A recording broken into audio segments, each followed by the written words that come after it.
Și stau eu și, mă, la un moment dat simt un miros așa de mâncare în avion, bă, și mi-era o foame. Ca și acum, de altfel, știi cum e când pregătesc ăștia mâncarea?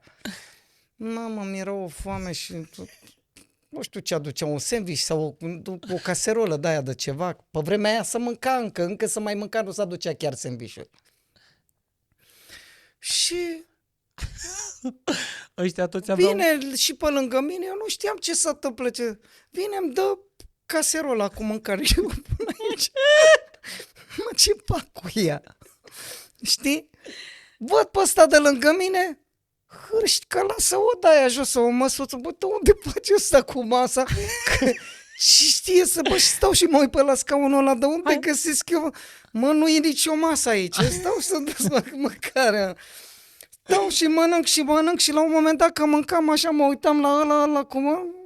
Da, nu știu, mi s-a dusese toată logica, nu prea era multă logică Ăștia în capul meu. aveau măsuțe, tu nu. Păi nu, dar după aia am văzut și eu pe aia că face scârț așa și se dă măsuța jos. Când am văzut, eu deci mâncasem jumate, știi?